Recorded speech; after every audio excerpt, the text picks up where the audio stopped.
Hey, welcome to another episode of Off the Dribble, presented and powered by the Warner Robins All Stars. We got a special show for you today. I know I say that all the time, but this one right here, I think is going to be a money maker, as they say. It may be our most controversial show yet, but it's all love, man. We're gonna talk basketball. We're gonna get down to the nitty gritty. So I ain't gonna do this intro too long. We're gonna get right to it. You know the team, Coach Tat. What up? What up? Coach Charles G. What it do? Hey man, I'm gonna introduce the guest right now. First guy I'm gonna introduce, man, Mark Edwards, owner of Monstar Labs and an evaluator on several levels. That's NBA, that's writing for ESPN, that's doing this thing, man. So we definitely, we appreciate you being on the show, brother. Thank you, man. Thanks for having me. Yes, sir. Yes, sir. Our second guest, Donte Medlock, owner and creator of Lock's Way and Freshman Youth. Also a scout and evaluator for On the Radar Hoops. Hey, Medlock, it's a pleasure to have you on the show, big dog. Hey, man, I'm glad to be here, man. Lost way is the only way. Dribble, man. Let's do it. Let's get it. Off the Let's dribble. get it. Hey, and our last guest, man, and you know this guy, he's a favorite on the show. He's frequently on the show. He's family. That's how we consider him. Kowacie Reeves Sr., owner of Hype South Media, as well as an evaluator for On the Radar Hoops. Wacie, what's up, big dog? What's up? Hey, I'm just letting y'all know I'm just big wasted today. Big waist. Big waist. Just big wasted. Taking all the titles off today. Hey, I'm just big wasted today. He taking all the titles. There you go. Hey, No man, title wasted. look, like I said in the intro, man, I'm excited about this show today because I think we really everybody we got on the panel talks basketball, right? And nobody takes it personal, right? Because at the end of the day, it's about pushing the culture forward. So I think this is a perfect opportunity for us to ask the hard-hitting questions, to get the answers, and get to what we really built this platform for. Medlock and Mark, if y'all know about this platform, man, it was developed to kind of push the culture of basketball in Middle Georgia, right? For the parents, players, and up-and-coming coaches. So that's why we're excited to have you guys on the show. From your level and experience of what you guys do, we're going to get right into it, man, from what Wacie brings to it when you guys are evaluating people. So the first question I'm going to ask, right? And normally I say, yo, tell me about yourselves, but everybody know about y'all already, right? So the first question we're going to get right to the question. No The first question I'm going to ask is, what do you look for as an evaluator when you're looking at kids? And whoever want to go first, jump into it. Well, I've been around the game. I coached my first AAU game in 1988 while I was still in college. Damn, And yeah, I was blessed to have parents that could help me. I moved from New York to LA, and I had a gap year and a half. Where they just let me figure out who I was going to be, what I was going to do. And I coached AAU out there. And one of the things that I look for immediately is, athleticism. And it's just an it factor. There are certain kids I can look at, and after they dribble the ball 5 times, the way they walk, the way they carry themselves, their demeanor, I can tell I'm looking at this kid right here. This kid can play. Just because I've been around the game so long, it's kind of second nature. It's organic for me. I don't have a specific recipe. There's going to be something about a kid that I like, a certain swagger, something. And if that kid defines that specific thing that he does really well, then I feel like they can go to different levels. So it's innate for me. I don't have like a scripted, cookie cutter list. Okay. Medlock. And like I'm about the same thing with Mark, man. I'm big on like the type of demeanor that the kids have, and just like I love watching games that I don't really know any kids. So like this past weekend, I watched 16U and 15U kids.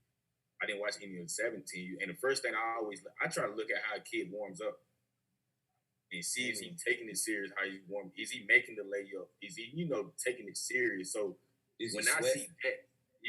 that makes me like, okay, like Mark said, I really don't go off no check boxes, but it's like, okay, he's getting really prepared for the game. So when I talk to a college coach about this kid, I'm like, hey, coach, he warmed up great. Then he had a great game. He didn't come in there booming shit. He wasn't running late. Didn't have the earrings in his ear. He came ready to play. So that's the first thing I always peep out on kids, especially kids I don't know about, just to see how they're warming up and how they're approaching the game.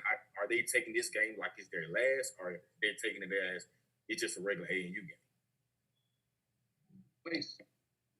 Yeah, man. So I definitely look at the approach. But a lot of times, what I'm looking for right up is it's not necessarily to make some misses. I'm just looking at fundamentals, basketball IQ. Just can you play?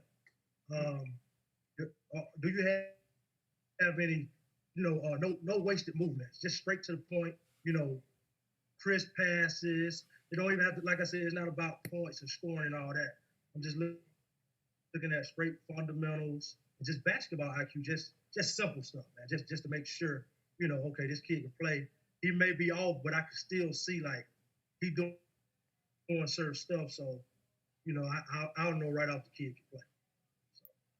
So that's just pretty much it for me. Yeah. So all of you guys are successful, right, in doing what you do. And I guess for the viewers, man, these guys are not just evaluators from that standpoint. These guys are in the trenches. These guys are trainers. These guys are coaches and all of these different things. For this specific show, we're asking from their evaluator standpoint, but I'm sure, and this is also a question to the panel, with you guys being involved in basketball so heavy, all of those things come into play as far as when you are doing your evaluations, right? As far as the coaching piece, the trainer piece, and all of those other things, correct? Yeah. I mean, as a trainer, like Kowacie says, I'm more focused on the fundamentals than anything. I helped create this thing called the annual Mixtape tour back in the days, and it was all about showcasing, highlight moves. It was supposed to be the hip hop version of the Harlem Globetrotters, and it was incredible. But we got a lot of flack for, oh, you guys are messing up the game. These kids are doing these fancy moves, and it was unrealistic because what most don't realize is that only 1% are going to get that Division I scholarship. So what are the rest of the kids doing? You know what I'm saying? So then you go 2% are going to get a scholarship. So you mean to tell me 98% of the kids playing basketball are not going to get a scholarship, and they should be playing boring fundamental basketball if they know that their fundamentals and their athletic ability is not to a certain standard, they're not going to go anywhere. Well, why can't they have fun? It's a game. You know what I'm saying? So I have to look at it like that. Like, it's a game. But the fundamentals is everything. So nowadays, and I'm a huge critic of trainers because it's horrible what they're doing to the culture right now. They're not teaching the fundamentals, and I blame them for the transfer portal. I blame a lot of trainers because they'll teach a kid these step backs and these finger rolls and all these Euro steps. And when they get to college, you can't do any of that. Your coach won't allow it. The defense is too athletic, too long, too quick, too strong to let you do most of those things. And now you get a kid that has no IQ because their high school coach didn't talk to them about, we're going to run these certain sets because they had the ball in their hands all the time. Then they go to college and they can't play without the ball. So now, who's teaching them? The trainer should be teaching them, should be talking to them, should be talking to them about practicing passing, practicing, how to make certain curls, how to make reverse pivots, how to run a pin down, how to run a pin down into a flare, how to make a UCLA cut, how to make an Iverson cut, have the correct footwork, and be able to go right into my shot. But we see these videos online, and everybody's doing 1,000 dribbles and doing the most incredible things. And I'm sorry to say it, but you have a lot of players teaching these movements that never did those movements a day in their life. And a lot of them are white. You know what I'm saying? And that's no disrespect to a white player, because I grew up loving white players in my era and players that I played against. There was one guy who I was terrified of. I'm like, I do not want no problems with that white dude right there, he's no joke.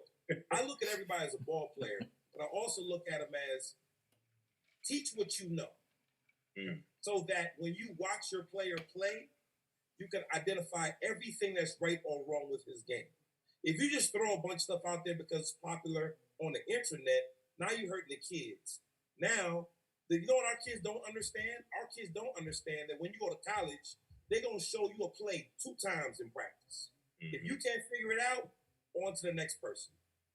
Now you got kids who's frustrated. Oh, man, coach is trippy, lied to me. And then they transferring. But it's not the coach's fault. It's the trainer's fault. It's the high school coach's fault. So, I mean, we have to take more responsibility for the product that we're producing. To get all these mixtapes, and let's get those fundamentals down.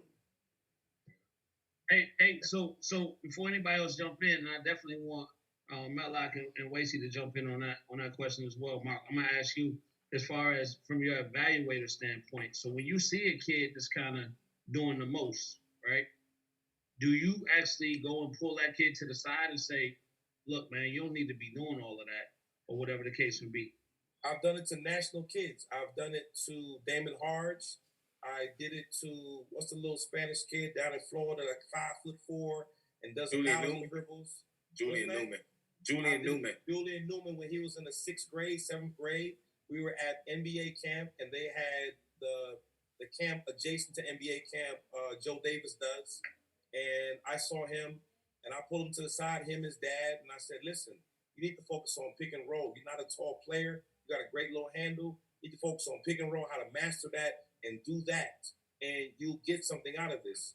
Now that he's out of high school, out of prep school, the TV shows, all that stuff has run its course, what is he going to do? You know what I'm saying? Because he ain't getting no scholarship. You're not getting a free education. Hopefully he saved a bunch of that money, but it's not working. I have called players out on Twitter. I've gone to NBA camp, and I had a kid playing who was ranked number 19 in the country, playing against a kid who was unknown and unranked. The unranked kid gave him the business. And I was pissed. Because I was like, wait a minute, you ranked number 19 in the country. This kid is unranked, and he's killing you. And you're not even fighting back. So I tweeted it. And everybody in the building looked up where I was at and was like, whoa. And I was like, yeah, because you guys are scared to tell these kids, you got to step your game up. Because when they get to college, guess who's going to tell them? The head coach. And guess who's going to bench them? The head coach. So now who suffers? The kid. So you got to tell them one way or another, either nice or naughty. But you got to tell them. Because it's our responsibility to tell them. You know what kids do when they see me years later? Man, coach, you was right, man. I thought you was hating. I've been listening to that speech for 20 plus years. I don't want to be right. I just want you to do the right thing so that you can prosper from this. So that's not the only kids I've said that to. I've said it to a multitude of kids. Right. Yeah. Medlock? Yeah, I'm like on what Mark say. I'm not a trainer. Mark still be trying to classify me as a trainer, but I'm not a trainer. But it has to translate. Like, I watch the training videos. I go to different training sessions all the time. And, you know, I just always ask, like, would that translate into, not even college, would that translate to a high school game? Right. Like Mark said, they practice on a lot of moves. You may do that. You might have 4 or 5 games over the weekend. You might do that move one time out of 4 or 5 games. Mm-hmm. But you have done this move for 30 minutes, and it's like, okay, you finally did this Euro. You did it one game, and then the time you did the Euro, you might miss the layup. So, you know, I'm just big on that. Like Mark said, it has to translate. And like I said, I feel like they are messing up a lot of kids with that, with the step backs. And he's like, you got kids who can't finish left-hand layups. You can't find kids who can knock down the mid-range consistently. You know, who don't, you know, kids that have good footwork. You know, I see a lot of times kids don't know how to get a shot off with 3 or 4 dribbles. It's rare to find that. You know, they don't know how to score on limited dribbles. They don't know how to use the pivot, you know, different things like that. So that's one thing I just, you know, like I said, I'm big on what Mark be saying when it comes to the training. We have to teach kids something that translates to the next level or to high school. not even the next level. Like, how are you gonna really help your high school team dribble the ball 30 times? Mm-hmm. Like, you're not gonna get recruited. Because the first thing I'm gonna say, coach, he dribbled too much. All right, cool. He marked off the list. Right. Waste. Yeah. So I think Mark brings up a good point when he say teach what you know. And so for me, just for an example, I just like I said, I'm gonna just use Lil Wasey. So like, I put the ball in his hand when he was 4 years old. So I was just teaching him to shoot. That's all we were doing, shoot. So when he got to middle school, I mean, he dominated the rec leagues and stuff like that. So when he got to the middle school, he was the only sixth graders playing with 7th, 8th graders. And so the guys were like, he had to know how to put it on the floor. So what I did was I just looked around. I know that wasn't my expertise. I was a shooter and that was it. Set shooter. And so I just looked around at the guys in the area. And then, of course, y'all know I found Harnett. And so I knew what kind of player he was. He was good at attacking. Out of the jab series, triple threat. He could put it on the floor a little bit. He went to UConn. He had a good resume. And I felt like you said, teach what you know. And I knew that I didn't know that. I didn't know how to, attack people. How to serve position. I was just a shooter. And so what I did was I just put him with Harnett, 5th, 6th grade, and I just got out the way. And I left, and I didn't bounce him around. I don't believe in bouncing around from trainer to trainer to trainer. I just trust the process. And it's all about repetition. And I just left him with that guy. And I think now, like a lot of you guys may have not seen him, but me personally, when I look at my son, he's a spit image of what Harnett used to be as a player. He's just taller and probably slightly more athletic. But as far as the way he attacks and stuff like that, it translated. Everything he taught him from 5th all the way up to now. And I tweeted it and I said some stuff about it after the Lake Point deal. It's beautiful, man, when you see them do the drill in the game. And I watched him the whole weekend doing drill work. It was straight drill work that he's been doing since 5th, 6th grade. And those guys, it was nothing they could do about it. So that's what I believe in. Practice stuff that's translatable and teach what you know. If you get out your way, don't let your ego get in the way. If you can't teach it, get out of the way and let the next guy teach it. And I believe in that. So great points by both of y'all. Hey man, you hit a lot of daddy hearts when you said that. Get out the way. Get out the way. Oh yeah. Get out the way, bro. I've had kids that were pros in high school whose parents totally destroyed that path for them because they couldn't just get out the way. You know what I'm saying? It's kind of like if a parent played basketball 30 years ago, the assumption is, well, I know what's best for my child. And that's the most ignorant statement you can say. If you're not involved in this basketball culture, this grassroots culture on a daily basis, you are clueless. You know what I'm saying? And Medlock can tell you. Mark, I don't mean to interrupt you, but say that one more time and put an exclamation point on it. If you're not involved in the AAU grassroots culture on a day-to-day basis, you are clueless, and you need to find someone that is an expert that will guide you. And being an expert will mean he might not know the answer to your question, but within 6 degrees of separation, he can find someone that does. Right. And that's what you need. You need cold, hard facts. I don't need the answer written in pencil. I need it written in pen. So find the answers for me, because I don't know. Because back in the days when I played in the 80s, high school, a high school coach could make one phone call and you get a scholarship. Sight unseen. I got a kid here. He scored 1,000 points. He's good. He's strong. They come see you one game. They offer you a scholarship and you was gone. That don't happen no more. You know what I'm saying? That coach, the assistant coach got to see you. He got to gather videotape. He got to talk to your AAU coach. He got to talk to your high school coach. He got to look at you 2 or 3 more times. Then he could present it to the head coach. And then they go and they vote on it. You know what I'm saying? Mm-hmm. Then the head coach be like, okay, cool. Want to offer him? Okay, you offer him. Then I'll talk to him later. It's a process. Mm-hmm. And you'll get head coaches that will lie to you all day long.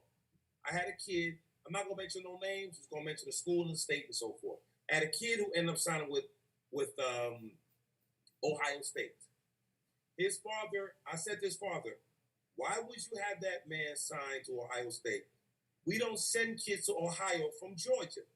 Ooh. Ohio State getting a kid from Georgia is a steal. Don't say the name, Doc. You see what he go? Ooh, he know what it is. I said, hey, but you know what? I think I heard the story. I don't know the kid name, but I think I've heard the story. Okay, so check it. So he goes to Ohio State. He goes to Ohio State, and they totally mess him over. They tell him they're going to develop him, this, that, and the other. And I say, wait a minute. Ohio State, the only skill developer they had was a guy named Chris Gent, who used to play at the school, who moved on. I'm like, so there's no skill developer there, and you need post moves. You don't have any. Don't do it. And he said, Mark, that man sat in my living room and looked me and my wife in the face, and he said he gonna take care of my son and this, that, and the other. I said, bro, understand something. If when he gets your son and he messes him over and he transfers, he doesn't have any repercussions because he didn't go through the AAU coach. Because if you go through an AAU coach and you mess him over, now you're never getting kids from my program. You ain't getting no more and you're players. not getting kids from the program of my boy over there, and I'm bad mouthing you over there. Right. That's what it is. Mm-hmm. To this day, the Duke Blue Devils, Coach K, any kid that I'm involved in, they have to go and they have to talk to the parent and they say, hey, well, is Mark Edwards really involved in his recruitment? Or because if so, then we can't recruit him. Because I called him out on the lie he made. You know what I'm saying? But that's me. If you did wrong, I'm going to call you out on it. How many other people can do that? A parent could say, oh, you did my kid wrong, but he doesn't have a national voice. He doesn't have a platform. My platform doesn't have to be that loud, but they damn sure put it on ESPN. They damn sure wrote articles about it. They damn sure said, oh, Mark Edwards, you know, this kid's uncle, you know, he's going at Coach K. I damn sure got death threats. You know what I'm saying? Which don't matter to me because I'm like, yo, come on. I got lasers around this joint. Come over here. Come around here, boy. That picture going to pop up on my phone and I'm going to pull out something brand new I ain't used yet. I'm going to hunt you down. Like a kung fu book. Hey, Mark, not like on Belly. Hey, man, I got the lasers for him. I don't worry about none of that threatening me stuff, but no, let me tell you something. I'm passionate about this game, and I'm misquoted, and people don't really understand my passion a lot because basketball saved my life. You know what I'm saying? Basketball paid for my education. Basketball has helped me make a ridiculous amount of money over the years. Basketball introduced me to my wife. You know what I'm saying? So this is the thing that helped me and it grounded me. Basketball introduced me to white people, to Puerto Rican, to Asian, to Filipino, to African. Basketball was my world. So I know what it did for me. And I want to make sure that our kids have a beautiful experience with this game and not just use it for the game portion. I want them to use it for the educational value they can get from it. Do you realize how many of our kids are going to school on a lie? They're going to school based on, I'm going to go pro, or I'm going to play overseas. Here's a tidbit for you. When you see a player in the gym come back from overseas with his uniform on, 9.5 times out of 10, that means he got kicked out of that league, kicked off that team, or they didn't pay him and he left and went home. Do you see NBA players walking around with their game shorts on? No. You won't, and you're not supposed to see European players do that either. So those guys are making sometimes $1,000, $2,000 a month, have to work at the YMCA just so, you know, they can make ends meet. Why are they doing this? Why are they taking advantage of the free education, getting a master's for free, going to summer school? If you go to summer school for 3 straight years, that's supposed to equal 120 credits. Why are our kids not graduating? These are the conversations that I'm passionate about. Because guess what? Most of our kids are not going pro. And afterwards, they're just wanderers. And that's disappointing. That pisses me off. Like, do something. What do you love to do? What do you love to do? Ask your kid, what does he love to do? Okay, let's find out that major and let's teach you how to do that. Because that's something that you're passionate about. You should go into that field when you're done. We're not doing enough of that. We're not being mean. We're not being Mark Edwards. We're not being, yo, that's some bullshit. You don't need to do this. You should do this. What's your major? What class are you taking in the summertime? Why would you take a cooking class in the summertime? Old coach said, no, coach don't pick your classes. Mm-hmm. How many kids do you guys know who've gone to college for 4 years on a basketball scholarship and have been allowed to do an internship? Think about that. Mm. White kids all around the country go to college and they do internships every year if they're given the information by their parents. If that's the path their parents took, their information is passed down. Okay? We come from something called generational poverty. So we don't think like that. We have so many kids going thinking, I'm gonna go pro, I'm going to Georgia, I'm going to this school, I'm gonna buy my mama a house. What? No. Get an education, boy. What's your major? Learn how to code. You know what I'm saying? I mean, it's we have to be more aggressive and we have to be more real with our kids and our parents. And at the end of the day, you can't help everybody. But what you can do is clean up your own yard. If you got a neighborhood where everybody's yard and the house is filthy, and you clean your yard up, and that inspirational thing you did motivates somebody else to do something positive, that's all you can do at the end of the day. But we're not doing enough of it. And that's what bothers me. And that's why I snap and I do the things I do on Twitter, because it's a bigger conversation, but people don't really want to hear it. Mm-hmm. You know what I'm saying? Yeah. Think about all the top 20 kids, top 25 kids that didn't go pro. Yeah. Think about that. Where are they? Mm-hmm. They hide. Those kids are ashamed. When they see you, they duck their face. If they don't go pro, they hide from us. Those are our children. And we fail them. So that's my passion. It's bigger than basketball. Right. So I think a buzz statement that's been going around is good fit, right? So I think some of those things you were talking about, Mark, is what program, what educational program I want to go into. But from a basketball standpoint and the educational standpoint, how would you help guide a kid on what's a good fit? The first thing is, are you going to be happy in this place for 4 years? And what is your major going to be at this school? What do you love to do? We're not doing that. As evaluators, back in the days, the old school evaluators would ask kids, what are your hobbies? What do you love to do? What do you plan to major in college? Now, because of social media, everything is, I'm a high major, I'm going to go pro. Yeah. A lot of kids are signing to high major schools not because of them, but because of their parents. Because the parents are the first ones wearing the paraphernalia.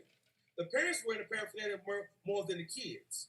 So the father is going to Ohio State, or the father is going to, Duke. Not the kid. The kid don't fit there. And what's his major? It can't be business. And you can't play football for Clemson and tell me the majority of the kids there, their degrees are in sociology and criminal justice. Are you serious? When 70% of the football team is black, them kids ain't gonna become cops. Yeah. So why they getting criminal justice degrees? Why they getting sociology degrees? And it's hard to get a job in sociology. Oh, yes. Yeah. So you know what we're doing? We're becoming $40 million slaves, which is a book. Which talks about us being recycled over and over in a system that does not benefit us, but it benefits these universities and institutions. What are our kids getting from this? So guess what? Our kids should be paid.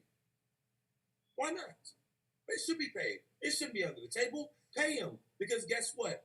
Most of the coaches, and this is a story, I'm not going to say the name of the school or whatever, but it's basically like an Ivy League school but not Ivy League. And there's a kid that says, well, I want to do an internship. And he tells, the coaches, I want to do an internship. And they go off. Because their reality is, once they spoke to the parents, they said, it's okay if he does an internship, for 1 month, missing one semester of summer school. But what if 7 kids next year come back and say the same thing? Now, we don't have enough kids to put our plays in summer school. Well, hold up. I graduated in 87. Nobody ever went to summer school. Nobody went to school in June. And we went home in the summers. And that's what's destroying basketball. Ignorance and selfishness. Selfishness on the part of the coaches because they want our kids in summer school. So now guess what's happened? Our kids don't get to go home and play against the younger kids and teach them what they learned.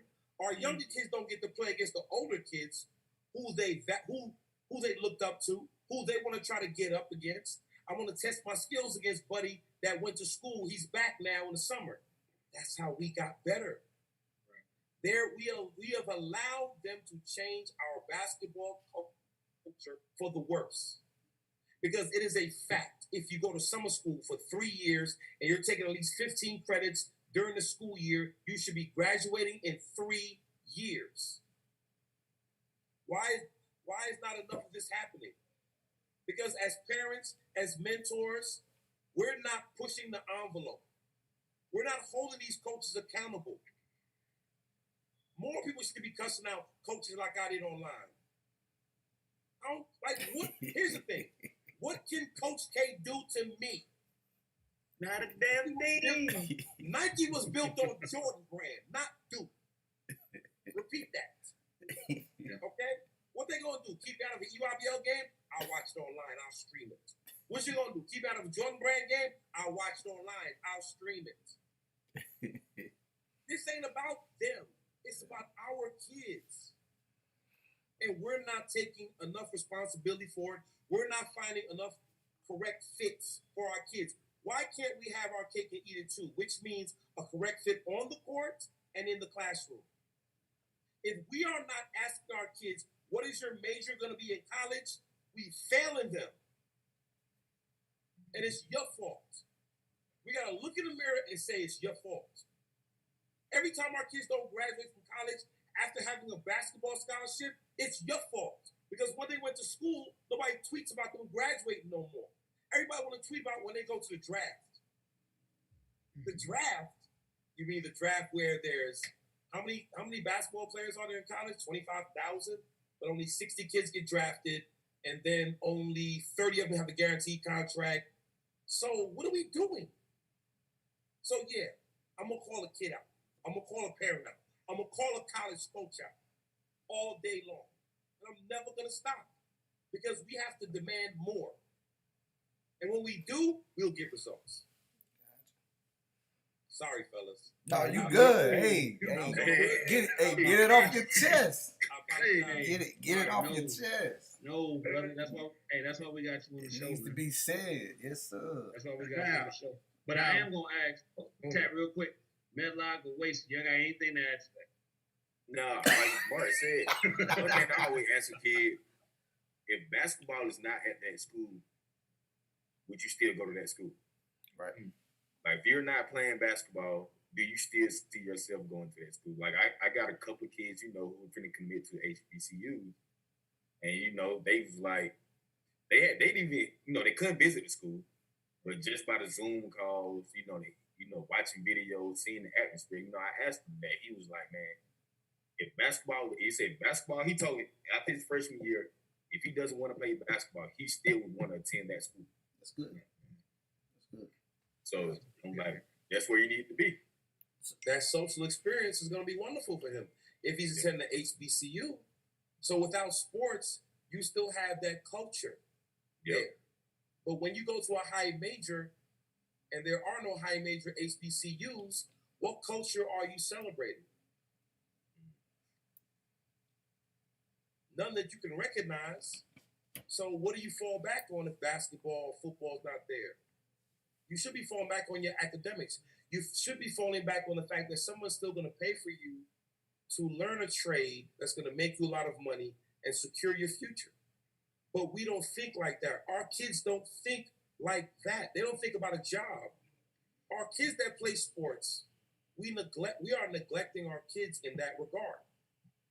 And we're allowing this subculture to exist within our culture. And unfortunately, a lot of that is in Atlanta. Glad you called it out. A lot of it's in Atlanta. Because guess what? AAU coaches and directors, let me challenge them. I hope they hear this. I hope they see us. I hope somebody tweets it. I don't care how many players how many players went to the pros. How many players graduated? How many players came back to your program and spoke to your kids about graduating, about life after basketball? How many of your kids did you help with your resources do an internship? Well, guess what? Last year, I forced 2 of my kids to internships, and I'm proud to say Robert Baker and Brandon Robinson both did internships. Okay. Robert Baker did an internship with the NBA. He worked the NBA draft, and he worked the NBA Summer League. And he graduated this year with a degree in finance. You know what I'm saying? Brandon Robinson, North Carolina. Everybody's like, yo, he shouldn't go to North Carolina. And I was like, wow, people don't realize the love you get having graduated from UNC. He has a championship ring. You know what I'm saying? He did an internship in London last summer, working for learning under a sports agency, learning how their agents make money, where they're making 20 to 25% versus the 2 to 4% that these agents over here make with soccer. So those are internships that these kids can take. How many of us are pushing that envelope? You know what I'm saying? So, like I said, I'm going to continue. If people want to continue to call me an asshole, and I get phone calls all the time from people that know me, they say, man, people always looking and saying, man, what you said on Twitter, man, and man, you got to chill out. No, I don't. No, I don't. This is me. This is my release, you know, and I just want to spread knowledge because this game saved my life. Half my family ain't right, and the other half is right. You know, and I told the line that if not for basketball, I would have went the wrong direction. You know what I'm saying? Even though I had great parents. I had parents that were very well off, that took care of me, that loved me, that showed me a great path, were super educated. But that the call of the streets was there. So I was curious, you know, and got caught up at times. But basketball brought me back. So I know what this game can do for our kids. And unless we talk about it, it never occurs. Most people don't know my resume. If I put my resume, when I send it to people my resume, they're like, what? You did all that? I'm like, yeah. I'm partly responsible for this culture being where it is. At every level, from video games to the fact that when I was doing this, nobody was playing hip-hop music in high school basketball games. Are you crazy? That was a riot back in the days. Nobody played hip-hop music in NBA arenas. The annual Mixtape tour made it cool. Because if you guys remember, they played organ music.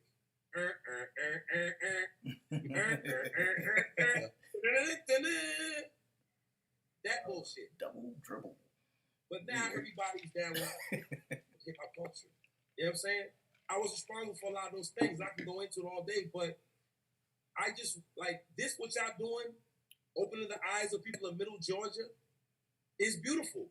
Because I can remember, I didn't know Kowacie, and when I first saw things he was tweeting, I was very critical, and I apologized.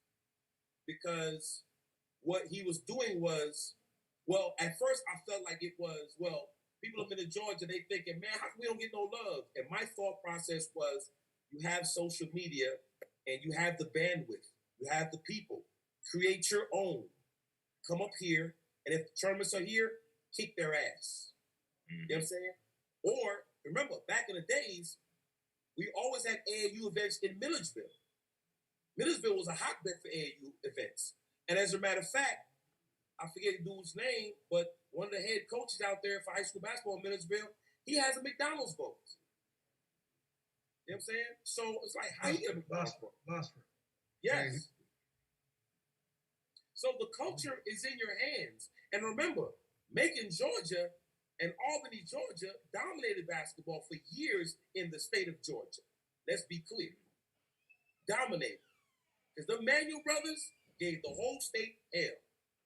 And arguably the greatest basketball team in the history of Georgia basketball is that team for what? Southwest, right? Southwest Macon. Yes, sir. Okay then. So what you guys have done is you've built your own. You know what I'm saying? And you shouldn't have to apologize for that. Now, you just need the parents to listen to you. And I'm telling you they should. Because me and Locke could argue all day long, and people might think, man, they tripping. Nah, I love that dude. Because that dude loves his city. He loves his area, and he represents it, and he will fight you for it. You know what I'm saying? And that kind of passion, you can't pay for. Kowacie got Macon on the map. You know what I'm saying? Warner Robins, y'all on the map. Y'all said the kid out here, look, we need to see more of those guys. But what y'all need to do is y'all need to have me down there every now and then, do some camps, and I get it right. I turn into Monstars. Hey, that door open. Got a little blueprint, and you know what I'm saying? We can make it happen. That you know what I'm saying? That door wide Show open, them Mark. we got you. We got your world. You know I've been trying to do that for a minute with y'all Warner Robins. When I first met y'all, I said, yo, y'all need to bring me down there. Let's make something happen. Let's create our own thing. Because people don't understand all it takes is a videotape. Right. Well, they found Kwame Brown, Crazy Button Brunswick. Man Academy. You know what I'm saying? Yeah. So I'm just saying, man, this has to be about all love, and this has to be about all spreading the word, the correct word. Right. And if it means we got to be harsh, then we have to. Yeah. Because these are kids' lives at stake. Well, I'm going to say this. As it pertains to basketball, is there a disconnect in the state of Georgia between Metro Atlanta, and other areas of the state? Mainly Middle Georgia and South Georgia.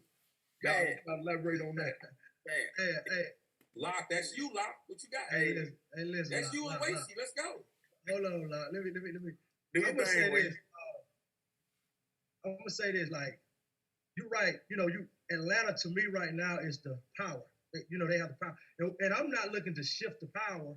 I just really want to my whole idea was to bridge the gap a little bit. And so the disconnect that I see is you have a lot of I make no bones about it. I'm pro Middle Georgia, Macon, Georgia, born and raised, and so my object was to give these kids shine light, kind of like what you just spoke on. And so now, when we come up to Atlanta or we have a kid or whatever who is worthy, you'll have a lot of guys up there who call themselves Georgia media, not Metro.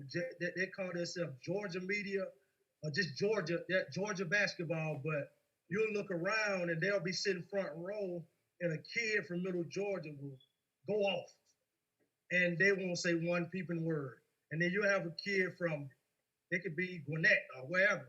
He do something and it's he's God sent.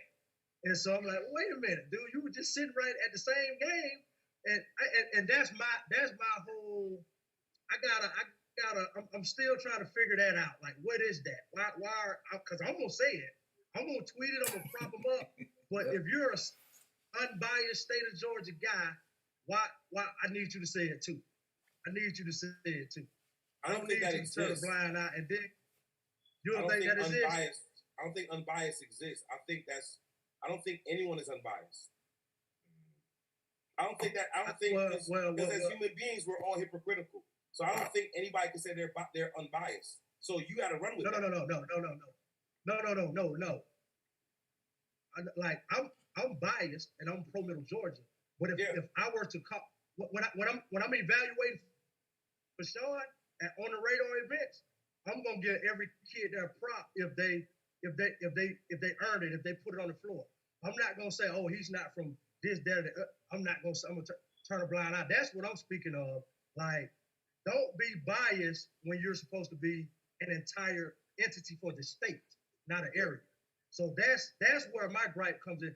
And I seen it. I'm telling you, I see it all the time. I'm like you, I'm not gonna call a name, but I've had, and I know it happened, kid from Middle Georgia, put it on the floor for years. He gets ranked in front of an Atlanta kid, and everybody, majority of Atlanta calling the rankings guys. What you doing? How's he? What you mean? He putting it on the floor. You see it? Y'all see it. What are you calling them folks for? You see it. Like, come on. And you're only doing it because he's not from that area. And if he was from that area, you wouldn't even pick up the phone. You'll be tweeting it and saying, oh, he's the greatest. But since he's not from there, what is this about? You know what I'm saying? We need to bridge that gap right there, Mark. We need to bridge that gap right there. No, I think you're 1,000% correct, and I can remember certain kids that happened to, and I think that negative attention that kid got, I think that hurt him. And the one thing people don't realize is, once you destroy a young man's self-esteem in basketball, his confidence, it never comes back. Never. I've never seen it come back. Never. I've never seen a kid be exalted and then vilified, and then he's come back from it. So that's why it's important to make sure we not only handle our kids with gloves, but give them the correct information. So, and I forget the kid's name. I'm not forgetting it. It's just losing me. The kid from Macon, and his senior year, he broke his leg. What was his name? He played for the Moore kid. Yeah. And I can remember him being ranked so high, and I even was like, I feel like they played him out of position. I felt like they kind of messed him up slightly with that. It was like, oh, he's a point guard. And I was like, why? Yeah. I felt like, let that kid get on the wing and get buckets, because he'll get a paycheck doing that. But I felt like the narrative was pushed in the wrong direction. And then when he got to 17 and under and he couldn't really perform as a point guard, his ranking really, really dropped. And then he broke his leg his senior year. And now it's like, I don't even know where he is. And I've never seen a kid come back from something like that. And that's why it's so important for us to keep it real. That's why it's so important for, guys like Locke, guys like Kowacie, even myself, to, even if we pull a kid to the side and tell him the truth, in today's culture, they'll say, oh man, you hate me. And that's what our own people need to move away from. Like, if I want critiques. And guys who know me will say, I have been tweeting this for years. Come to my workout and critique my workout. Critique it, put it online. Because I need to know if I'm not doing good enough. I need to know if that's not good. I tell my parents, when you come to my gym, if you see something you don't like, speak on it. If you see something your kid needs to work on, speak on it, let me add it. You know what I'm saying? And I'm going to take that critique because, man, pride goes before the fall. You know what I'm saying? So let me let go of my pride before I fall. You know what I'm saying? Let me learn something. But when you bring that to a kid, you bring that to a parent, they going to say, man, you hate me. All the time. Yep. So that's our own people that we have to try to help them understand. Like, look, man, we love y'all. We try to help y'all. Yeah. And see, like, for me, I think when what I just spoke about, when that starts to go on, I think it starts trickling down, because I'm going to speak from experience, because, like, going through this with my son, I heard a coach, and he didn't know it was my son, but I heard a coach kind of regurgitate some of the same things that I just spoke about, okay,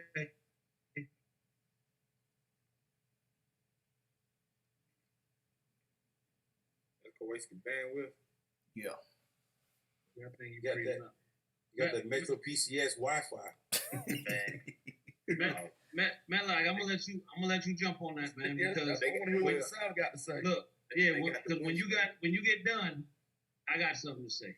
Uh-oh. So I look at it like they always try to say I make it a South Georgia versus Atlanta thing, which I never try to do because I always talk about every area. Like I got guys in Augusta, guys in Savannah. They always say the same thing.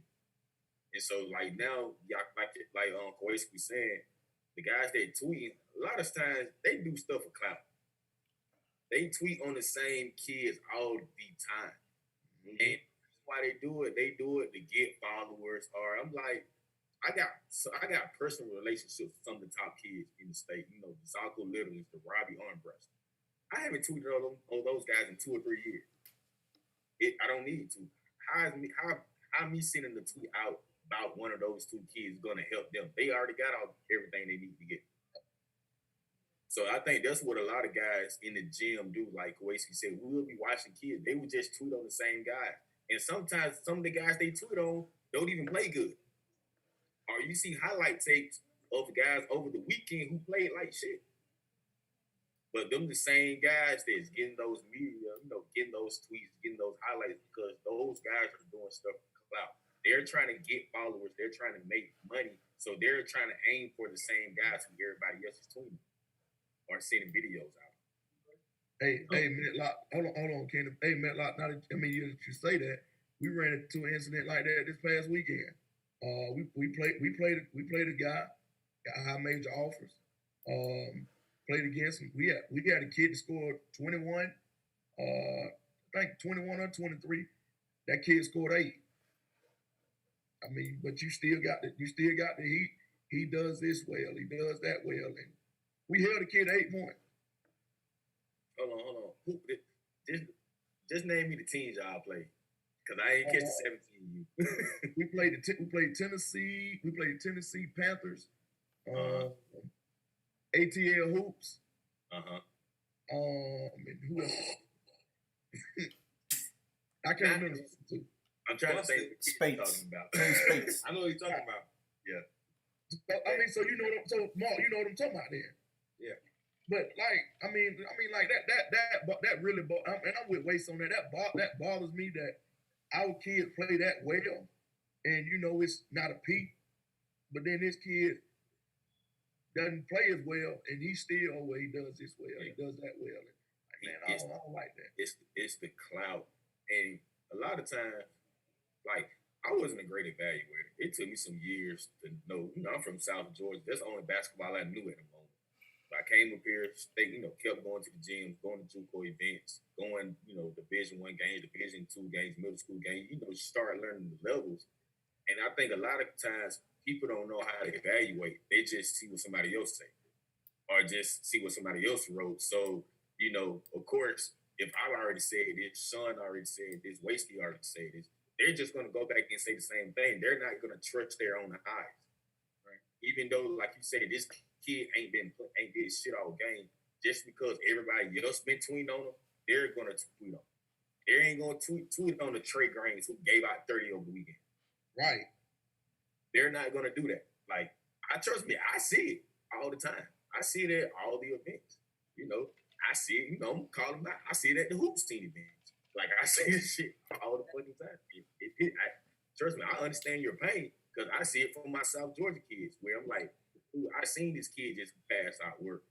Like, I don't want to sit here and tweet on. I'm gonna tweet on regardless, but I want somebody from Atlanta to tweet on. Because I don't make it seem like, Medlock just looking out for the South Georgia kids. But I'm like, well, hell, he just passed out work. Y'all need to tweet on this guy. He deserves a video. Like a kid like Manny Harris, Derrick Harris, who blew up. I've been talking about Manny for the last 3-4 years. Manny was at the freshman youth. I'm posted all season, all his junior season, how much he's putting up points. It took for him to, come on to the Tip Out Classic to really just blow. Well, he did well in Sean's first event. He did well in Sean's event at the camp. Oh yeah, that's right. Yeah, that's when I noticed him. You brought him up. I think you brought him up. You and I was like, yeah, he's nice. Yeah. Okay, so to Medlock, I say this. I think basketball culture has has always been steeped in competitiveness. And the competitiveness goes not just on the court, but off the court in regards to the evaluators, in regards to the coaches, the kids, of course. And I think it's good if you're pro Middle Georgia and people know and understand this, because if you don't fight for that, then they'll never get that love. So Get that love. I think it's definitely okay for you to be. I'm about this Middle Georgia. I'm about my guys. You guys are already getting up, and people need to know this. And I feel like, as far as like not a clout thing, but your following will grow immensely once people realize like this is our guy. This is our guy that's fighting for us. Like literally, is fighting for us. Because there's a lot of talent down south that I have no clue about. Middle Georgia, I have no clue about. But once I see it, I recognize it. You know what I'm saying? So I think it's okay for you to be like, this is the side I'm on, but I see everything. You know what I'm saying? Because it's so easy to recognize the players that are already touted in Metro Atlanta, Georgia. So what's difficult is to create a narrative. What's easy is to add to a narrative. So when we talk about guys not writing about new guys, they find it a lot easier to write about guys that already have this profile rather than to break another guy. Somebody should have wrote about this kid that dropped 21. What did he do? How did he score? So on and so forth. You don't have to say he killed the other kid, but you be like, he was matched up against such and such. He outscored him 21-8. He did this, and this. It was a great game. It's okay for a kid to have a bad game. Right. NBA players have bad games. So I don't understand why everyone's so sensitive when you bring up the fact that this kid got killed. Let it motivate that kid. I was telling one of my OGs, back when they used to have the Nike All-American Camp, they would put out and sell a booklet at the newsstands. It was like this tall and like this thick. And it talked about the camp overall, and then it gave a breakdown of every single kid at the camp. And I can remember they were talking about one of our guards from Brooklyn, a kid named Mo Brown, who ended up going to St. John's, went to Grady High School. They said, and Mo Brown was like the best guard in Brooklyn. They said he was one of the worst guards at the camp. He missed Darren Hancock on alley-oop attempts like 3 or 4 times. And at that time, everybody knew Darren Hancock was like Superman. Just throw him the ball anywhere in the air, and he'd fly, grab it, and dunk it. So everyone in the camp was like, oh, my God, throw the oop, and he wouldn't. So they criticized him for that. That kid didn't die off. He learned from it. To him, it went back, I need to be more of a point guard, because they called me out. You know what I'm saying? They said what they saw. And we need more of that, because it's okay to have a bad game. I call kids out all the time, and they act like I killed their mother. I didn't. Your mom had nothing to do. So it's false. So Mark, I hear you, and I hear everything you're saying as far as holding everybody accountable, right? But I think the narrative that we were kind of going down is still, and I need to say it the right way, right? Because over the weekend and before we got on, I showed y'all I heard something on a game streaming or whatever the case may be that I thought was very disrespectful, right? So I don't think Middle Georgia is begging for your acceptance. It's saying treat us on the same level. Won't happen. Right? But you disregard the work that we're putting in. You disregard when we come up there and handle somebody. You disregard it on this platform that college coaches are listening. Everybody's listening, and you make excuses. So you're still pushing the Metro Atlanta culture versus the Middle Georgia culture. You see what I'm saying? So, like I said, I'm not going to get into what was said, but it was very disrespectful. And if anybody was watching the games, they know exactly what I'm talking about. So what I'm asking, right, Mark. So Paul Hill's been out. Yeah, say that shit. So there it is. Right. We're talking about a team as flat as bacon, and we can't, Middle Georgia teams don't get up to play. They only get up to play Atlanta teams, but they don't want to play nobody else. That's crazy. And at the end of the day, that team ended up winning the game.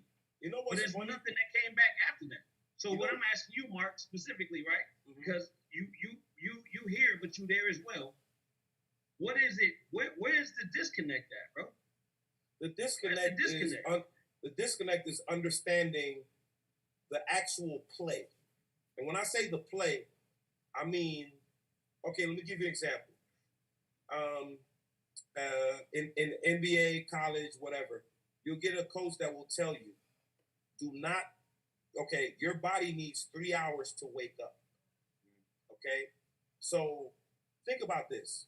A team might play an early morning game, but they just woke up an hour and a half ago. And they come out and they play flat. You know how many Sunday morning games at 8:30, at 8 o'clock in the morning I've been to over the years and watched the best team in the tournament play horribly and lose to one of the worst teams, not one of the worst teams, but an average team. Right. That happens all the time. So as an announcer, as an evaluator, I need to understand all the variables involved in that game. So when someone says, well, they get up to play Atlanta teams or whatever, yeah, you're right. But if they got to get up early in the morning and play a team that they're not going to get any props from or for dismantling them, they're not motivated. Now, twofold. That goes to the teaching, the preparation of that team, how you prepare them mentally. But as far as evaluators go, they have to be able to decipher that. They have to be able to say the best team in the tournament lost at 8 a.m. to the fifth best team in the tournament. How did that happen? If you played basketball, you understand these things. If you've coached basketball at a high level, you understand these things. You know what I'm saying? So you have evaluators who didn't have that playing experience or coaching experience, and they make mistakes. Announcers, you know what I'm saying, that make mistakes like that. And it's not a mistake, it's just wrong. Those things can be corrected, but it needs to be brought to their attention, and guys have to be willing to listen. Willing to, so if someone has a critique for me, I am willing to listen. That's one thing I'm going to say about myself. I will listen, and I don't have to agree, but I'm going to listen. But guess what? Later on, those words are going to sink in, and it is going to affect me. So we have to call those situations out specifically. We can't be like, yo, this is not right. We got to say, listen, my kid dropped 21 on that kid that has high major offers and held him to 8 points, and we beat him. I'm over 20. Talk to me. Right. And so like with the situation that KP is talking about, my whole thing with that, well, why would you feel like we're getting up for another independent team? I mean, they like their shoe team or they have this guy. That to me, it was just Right. why couldn't it be? Maybe we're more talented, or maybe the talent the gap isn't as big as you think. That's how I looked at that, because to me, the team he was talking about, it's not a team that you would, to me now, that you just get up for because they got this guy, that guy. Because to me, they're an average team. They're another independent team, just like Team Georgia Magic was.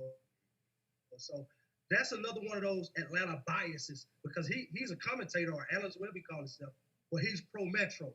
And so some of that stuff like that, man, I think that it can't hold our kids back, because like, man, y'all gotta forgive me, man. I got my dad hat on today, and I'm gonna go back to my son.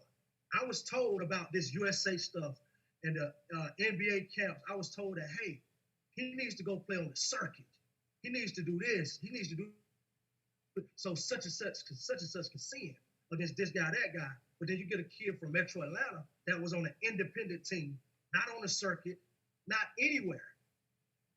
Same level, same competition level. We even played him a couple times. He goes to that USA game. He goes to that NBA camp. And he took the same exact path as my son. That's what I'm talking about. What can we do? I know it's political. When you got a kid who is putting it in your face, you see it on the live stream. You see it, even the coach I was referring to earlier was coming to the game to watch another kid that was guarding my son at Wheeler. And in the second half, they had to send 3 at him because he cooked that kid. I got the film. So what are we gonna do when you blatantly ignore that? What can we do to bridge that gap when you got kids who are cooking? You got a team who has five Division I players, so they say, and they got 3 guys in a showcase game at a tournament, and you running 3 guys at 1 kid. Come on, man. I mean, you're sitting right here looking at it. So what do we got to do to stop the political stuff like that from hurting the kid that's putting it in your face? Well, I have a simple answer for you, and hey, especially if we all Georgia, crazy. especially if we all supposed to be Georgia. Nah, but we're not all Georgia. We're not all That's Georgia. never gonna happen. Right. I ain't saying that. Yeah. So okay, but that's the real. That's the real of it. Okay. So let me give you one quick, simple thing. Create a bunch of mixtapes and just put it out there all over the place. Pretty much. Because you know what? You know what's crazy about me saying that is that is how the culture is being run. It's being viewed as, oh, did you see his mixtape? I can even recall a kid, one of my kids, Robert Baker, who spent time, at Harvard or whatever, went to Harvard, and he had a conversation with GM or whatever, and he said that they actually were scouting a player, and they pulled up his YouTube videos, and they said, "Man, he looks good in these videos. Maybe we should bring him in for a workout." So the culture is being changed right before our eyes, and unless you are willing to fight that same fight, we can't complain about it. But guess what? You guys are building a platform for Middle Georgia basketball. Now I'm gonna tell you the same thing. I've never seen a mixtape of Kowacie. And the marketing that these kids get with the mixtapes is ridiculous. I'm sorry, but it is. And it's a false narrative, but it gets to the point where people are willing to read that narrative. You know what I'm saying? And also for scouts love to be known as the guy that found that diamond in the rough. Like there was a kid out of Philly that one of my guys sent me the video on. His name was Wooga, and I put his mixtape up, and everybody and their mother all of a sudden is like, "Oh yeah, I heard about him. Yeah, I knew about him back in October. Well, why you ain't say nothing about him? Why you ain't put his video up? Right. You know what I'm saying? We got to market him. So hey, check it. So like on the mixtape thing, he has a couple, but like you know the guys. He's too good to have only a couple. Kowacie, that's you. You gotta fix that. You gotta fight this fight on the same platform and level as everybody else. Because guess what? Your son is deserving of that. So if you want to sit back and say, well, nah, we ain't gonna do that, then you gonna suffer. Now, I do the same thing. I don't put out a lot of mixtapes. You're not gonna see no mixtapes of my training. And my training suffers because of it, but I'm fine with it. You know what I'm saying? So that's the trade-off. So footage, I put footage out. You know what I'm saying? But to the mixtape, I need to hear Lil Baby behind it talking about 7 to 7 and 100. So check this out. So like, and the slow motion. If I don't see that, so I'm not messing with it. Kowacie, I need one of them for your boy. Hey, listen, I got you. But check this is what I want to get out. Let me get this out, KP. So like, I'm gonna go back again. So you have these mixtape guys at the games with the cameras, right? So they drop the Atlanta kids, before the game is on, they drop it. And so like, so when Kowacie committed, I was getting tagged with all these mixtapes from these guys. Like, damn, I mean, y'all been holding back. Like, what is big? If you've been had this, what?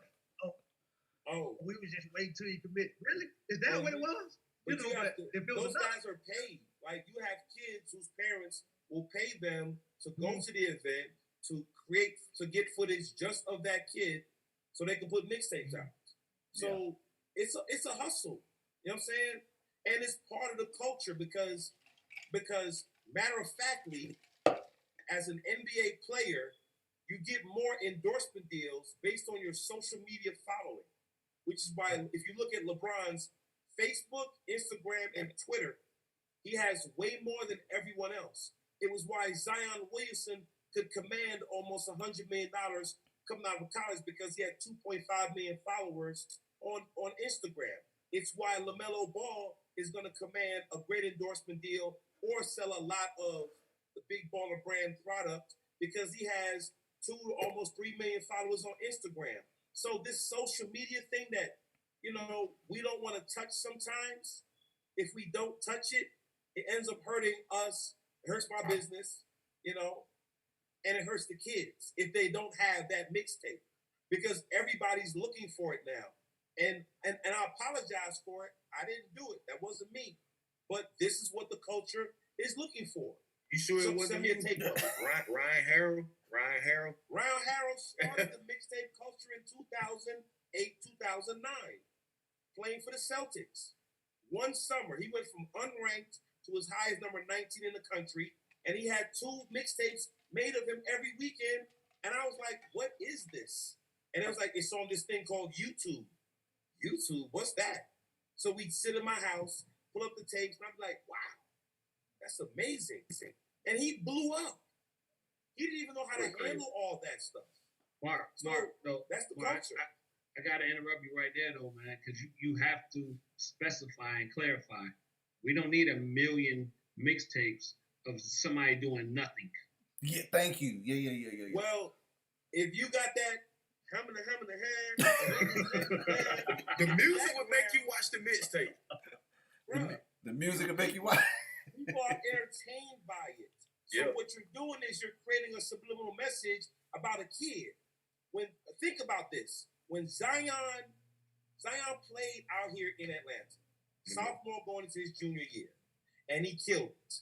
But then 4 months went by, and then Zion played his junior year in South Carolina, and Zion got stronger, he got bigger, he got faster, he was jumping higher. His dunks were crazier.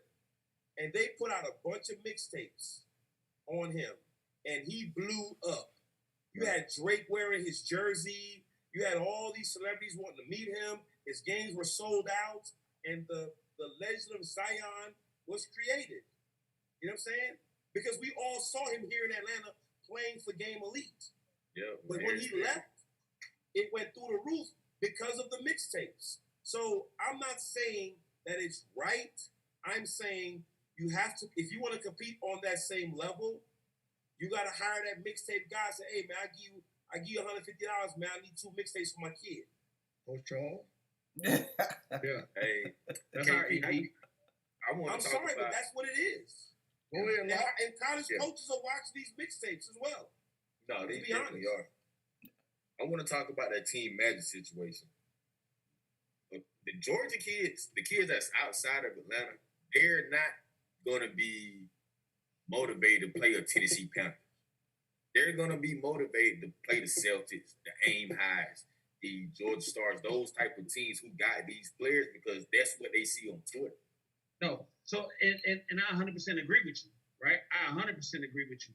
But I don't think it's just that. I think it's if that other team has a ranked kid, I want to go at it. You see what I'm saying? And if it's Atlanta team, even better.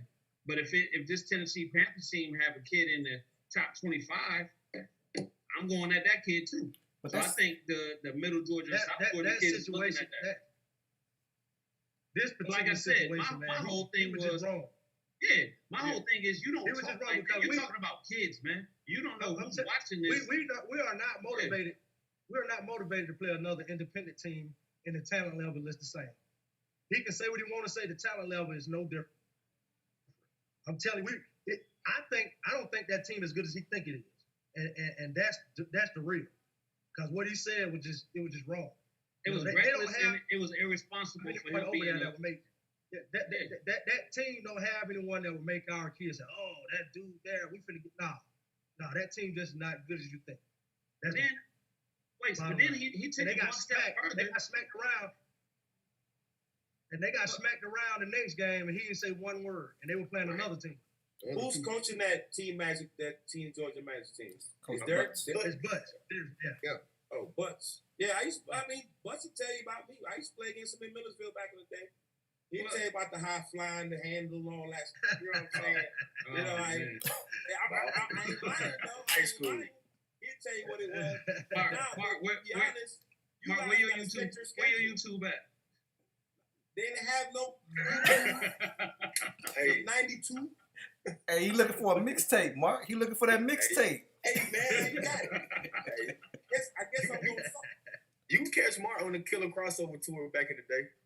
The crossover tour, the Air One stuff. The movie. What's that movie? Through the Fire. The movie Crossover. That was a horrible movie. Semi-Pro. He said it was a horrible movie.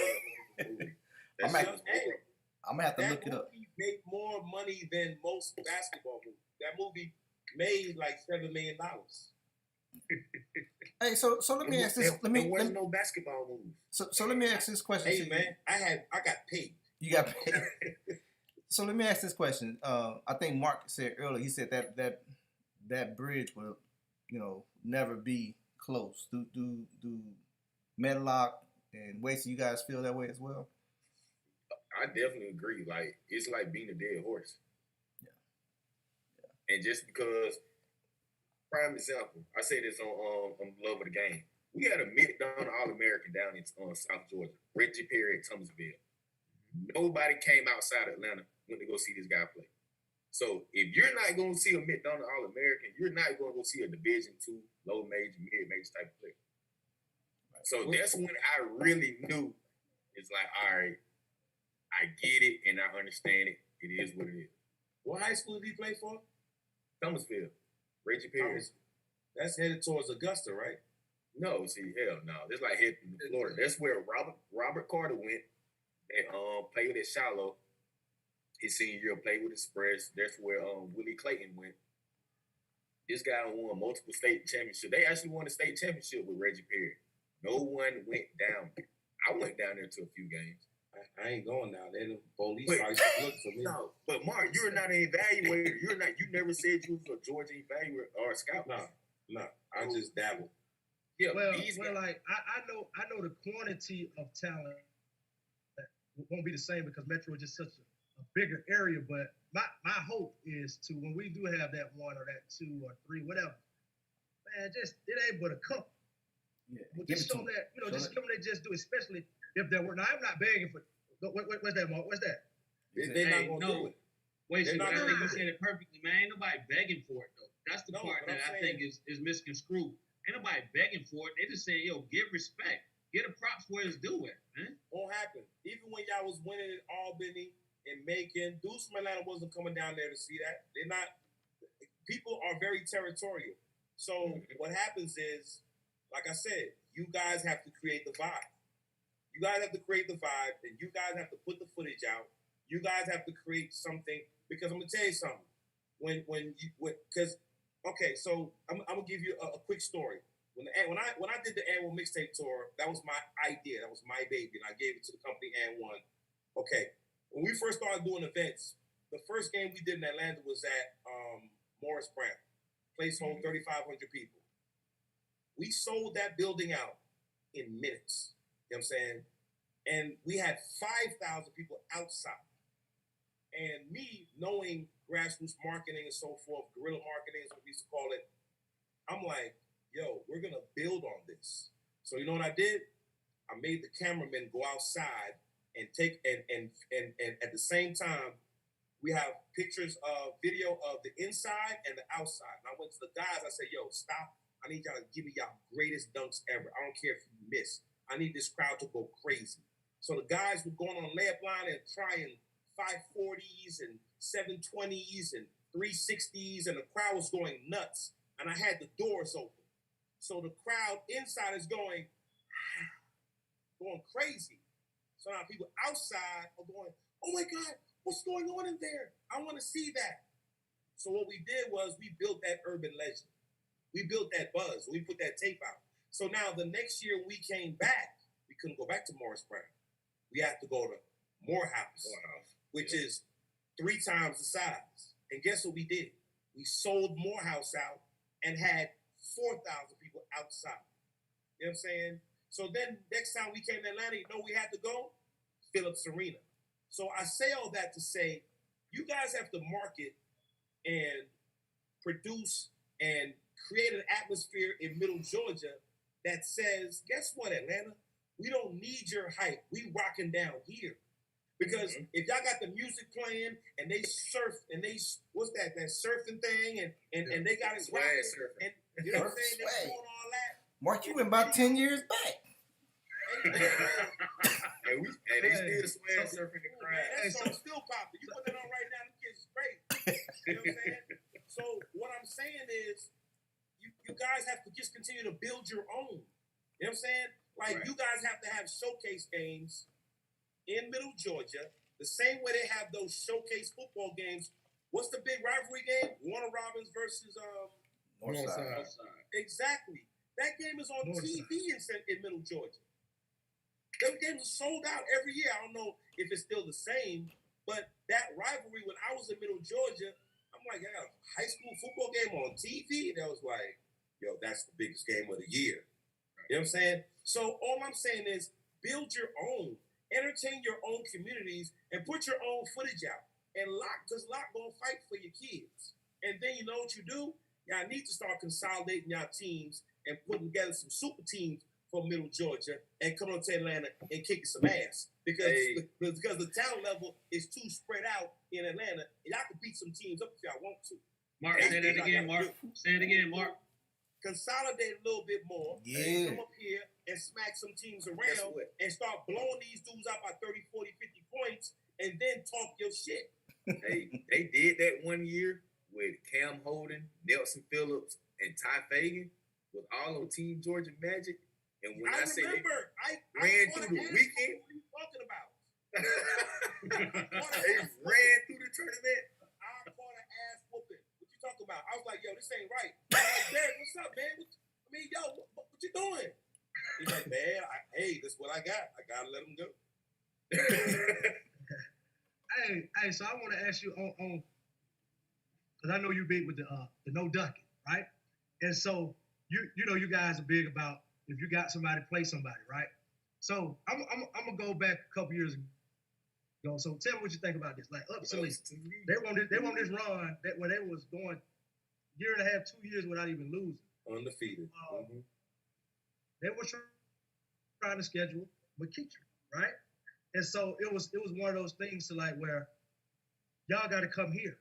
And so at the time, McKeitry hadn't won the state championship yet. And so absolutely like, nah, y'all got to come here. So my thing about that is like, why can't y'all come here? Why did, like you said, placement? Well, we're sending the invite. Come here and play. We're the champions. We got the state record for consecutive wins. Why do we have to come there at the time?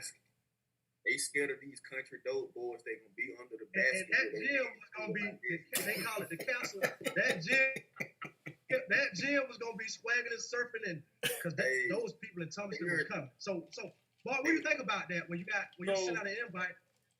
So let me say this. So yes, the no duck season thing started rocking in 2014 with me calling out Lonzo Ball and a bunch of other players, Jonathan Isaac, a few other guys, and because I felt like they were ducking competition, and those were players that I liked. So people didn't really grasp what I was trying to do. I was saying, look, I like Lonzo Ball. I saw him at USA Basketball after his freshman year, and he was one of my favorite players there. And then I saw him at Pangos, and then I didn't see him again for a couple of years because they were building their own dynasty or whatever. And I was like, yo, this is like duck season. You guys are ducking, and you're ducking competition. And the legend goes, and it's a true story. Lonzo Ball, mama ran up on me at Adidas Nations. Like, you do be talking all that shit about my son. And I was like, you're damn right. He's my favorite player. I want to see him play. And LeVar Ball was sitting over in the corner with their whole family, and he just pointing, laughing, just laughing at her, laughing at me. I went over there, we chopped it up, we became good friends. A good team from Atlanta is not gonna come down south and play because there's a fear factor. The fear factor is the referee's gonna cheat us, the crowd gonna be hostile, and then we gotta drive home for 2 hours and we don't know the outcome. The only way you can fix this or change this or whatever is to create a showcase event in Macon, Georgia, and you get some sponsors and you pay some of these guys to come up and you can title it as Middle Georgia versus Atlanta versus Middle Georgia. This is what it is. You know what I'm saying? And you can switch the venues every year. So as far as the McEachern and the Upson Lee thing goes, that's a pride thing. McEachern is a big time school. Before they won a state championship, they got funds out the world. You know what I'm saying? They traveling around the country. They wasn't gonna go to Upson Lee and play. No way. Because then the fear is, what if we get cheated? What if the referees cheat us? And then we get a loss while we trying to go to Geico or Dick's or whatever it's called at that time. We get a loss to Upson Lee and that kills us. They can't see that. They can't control that. But what can happen is, let's create the events. Remember, TOC was just created 4 or 5 years ago. Given was just created 4 or 5 years ago. It didn't start out as a big tournament. It was just something to do. You know what I'm saying? And I know for a fact you can get Norcross, Wheeler, Pebblebrook, possibly even Pace to come down to Middle Georgia and beat y'all ass. You can get that. Check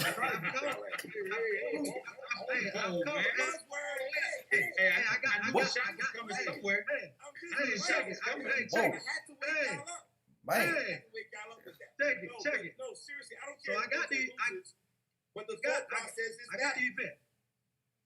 Yeah, he got an event. I got the event. This is the second year for the event, and I've called some of those teams. Then but I guess I'm not. Them out. Put it out on Twitter.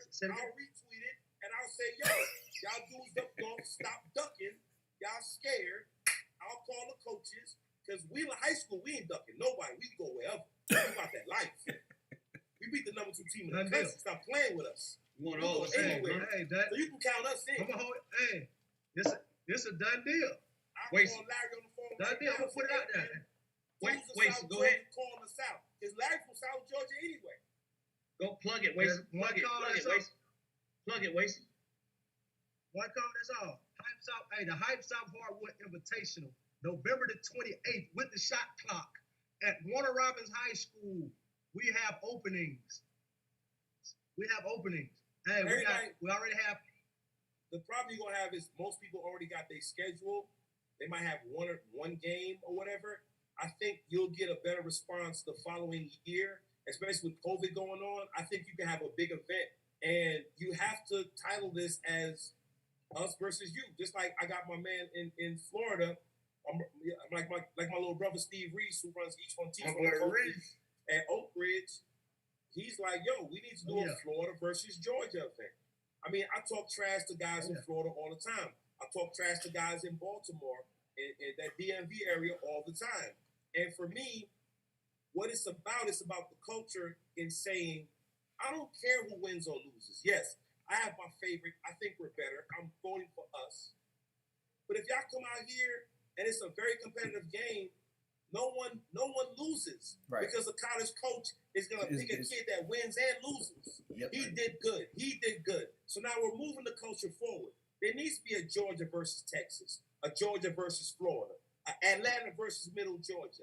Those events are themes that people will run with. You know what I'm saying? And we have to tout them. And we got to call people out on Twitter. Guess what?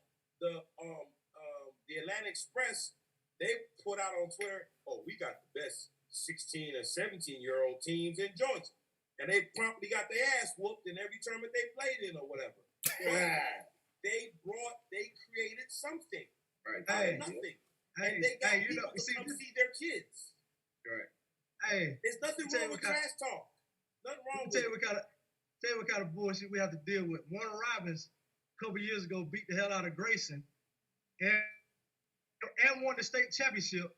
And at the end of the year, Grayson was ranked ahead of Warner Robins in the all whatever rank. And I'm like, how is Grayson still ranked ahead of Warner Robins Sandy's field don't count. No, not just Sandy. Not just Sandy. Look, it was Hillsman and everybody. All the Atlanta guys still want to put Grayson ahead of Warner Robins, who smacked them and won the state championship. And you know what they said? Well, Grayson players was playing football. Well, so was Warner Robins. So was Warner Robins, and they still smacked. Well, I can say this. Regardless of where they ended up in the ranking, because I think Grayson was still ranked ahead of Wheeler at the end of the year after we beat them in the championship. In the final rankings, they were still ranked above us. Mm-hmm. You guys have the bragging rights. You guys own that, and they can't take that away from you. So the reality is, y'all should have talked. Y'all should have brought more smoke with it. Medlock should have retweeted it and hit me. I'd have retweeted it. I'd have been like, yo, y'all gonna let these dudes from down south talk trash about y'all and blah, blah, blah, and create a rivalry. Let's create rivalries. Yeah. Rivalries are beautiful. Rivalries are sellout events. Rivalries are great for the culture. They're great for our people. You know what I'm saying? That's what we need. We need more rivalries like that are created online. Think about it. The Atlanta Express, they created a rivalry when there was none. Because they just said, man, we better than all y'all. We whoop all y'all. You better stop ducking. And you know what happened from that? Julio, for the first time in his life, did a damn interview. Julio tweeted. Julio was like, y'all don't want this smoke. We come for whoever, whenever, wherever. Y'all brought Julio out of a 20-year shell. Julio ain't never did no interviews. Yeah. So the trash talking actually worked in their favor because the best teams played their team and smacked them, but their players got seen. So at the end of the day, what are we trying to accomplish here? We're trying to accomplish showcase exhibition events, right? So coach can see the kids. Right. Coach ain't going to only recruit a kid that won. He's going to recruit a kid that played well. So that's why I'm saying it's okay for us to talk trash and have fun as grown men on Twitter. As long as we're not calling each other out our names or disrespecting our loved ones or whatever, man, if I don't think that kid is good, I'm going to say it. I'm sorry. Get over it. Speech. As long as it's not hate. Hate is F you, F your mama, I'm going to do this, I'm going to fight you, this, that, and the other. No. If I think Caleb Washington is better than Kowacie Reeves, guess what? The only way to prove it is for those two kids to play. And there's nothing wrong with it. You know who better. And there it is. There it is. We have it. You said it. We know who better. But until we see it, it's always going to be a conversation. You know what I'm saying? It's always going to be a conversation. And I'm not here to say who's better. I'm here to say, let's get it on. Let's go. Mark want that ball. Hey, Mark, so if I'm hearing you right, man, it's about creating your own buzz and creating your own energy. Yes, because you guys have the same internet everybody else got. Right. You know what I'm saying? Yeah. Well, I think we've done it to a certain extent. I think we're still building towards that. I guess for me, what I'm saying is just a level of, I don't know what's the word, not necessarily equality, but same plan. Respect, man. That's it. Because I don't feel because I don't have the power to call whoever is doing a USA game or NBA top whatever. You know, we got two kids on the independent, but one makes it because he's from Metro, and the other one doesn't because he's from Middle Georgia. But they clearly have the same path. Like, okay, in college, I was a journalism major, and the one key fact that I was taught is that content is king. Content is king. So the more footage you have of your son's attributes and so on and so forth, all you gotta do is continuously put it out there. Put it out there. And somebody's gonna take notice because somebody's gonna say, hey man, have you seen this kid? No. Let me see him. How tall is he? 6'7". Damn, what's his wingspan? Damn near 7 foot.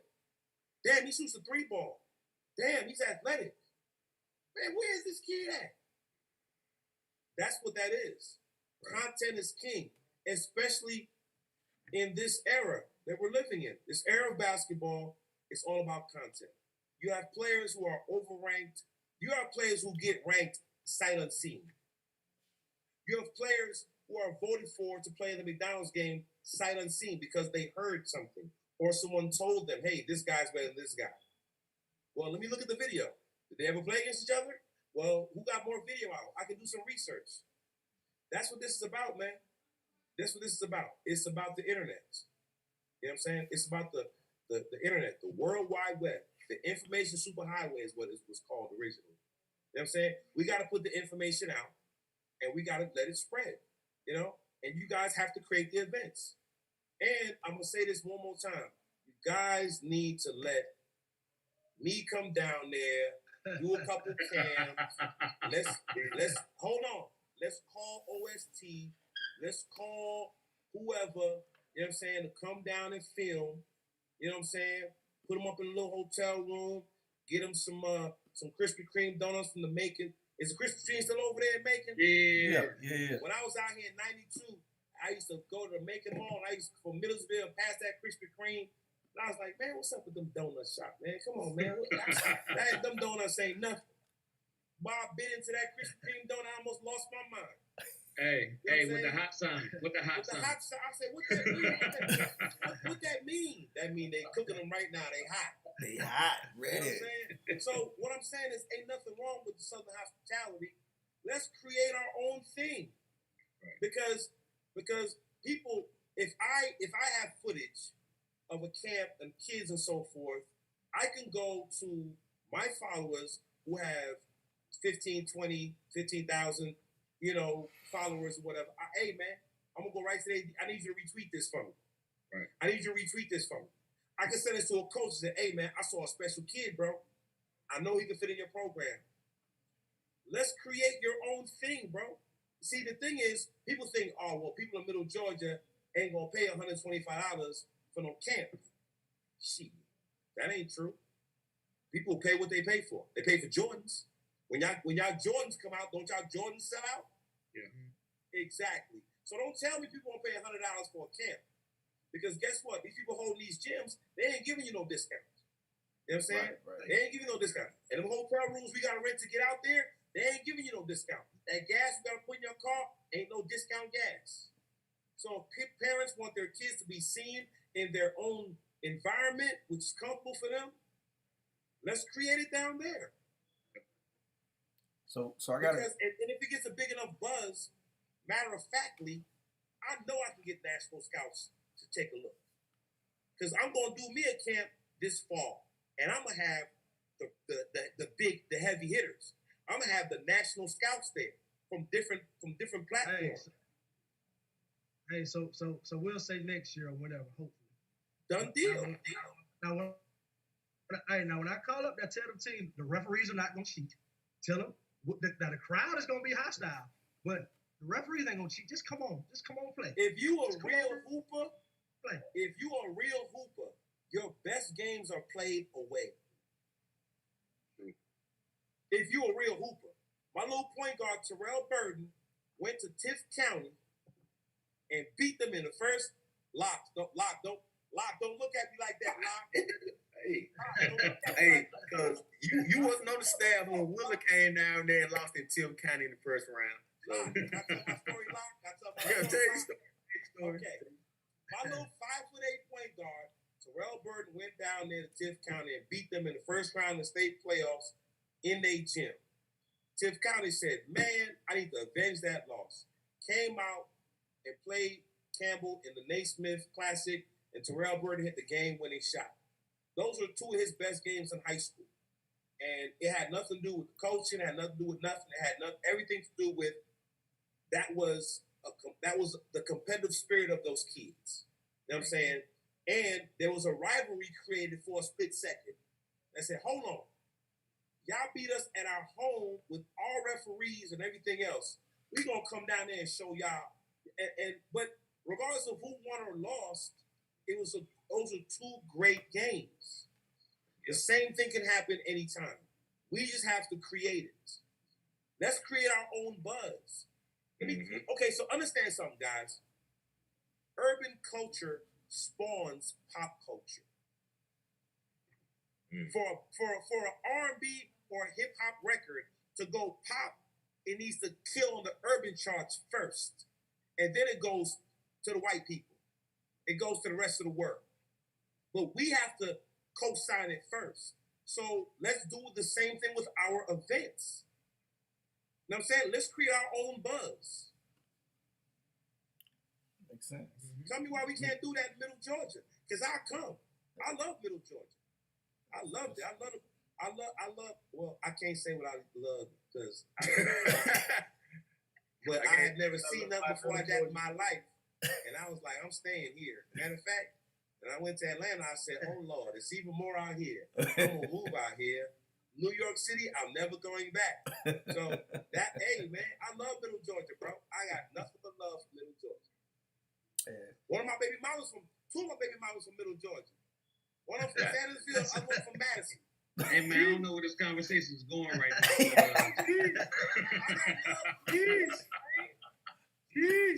I got two baby mamas from Middle Georgia. No, look. I almost had a third, but she gotta wait. She was from But anyway. Since he gotta wait. Yeah. So back to what we were saying. We still create. We're gonna keep creating. We're gonna keep knocking on the door. But I'm glad now you're ready to collab a little bit. So okay, I'm on your side, bro. And whoever's not on your side, I'm gonna call them out. I'm like, stop being scared. Let's go down there and beat the brakes off them dudes. Because we like high school, you know, we get the bus. We good for it. No about doubt. that life. Oh, for sure. But yeah, let's set it up. We'll love to come to Albany. Uh-oh. Lock. Yeah. Hey. You got it. Talk to your bro Larry, man. Talk to your bro Larry. Hey, man, Larry Thompson's from Middle Georgia, bro. I got Westover. He got Westover on the schedule. Hey, look. I got Westover, and they need an opponent.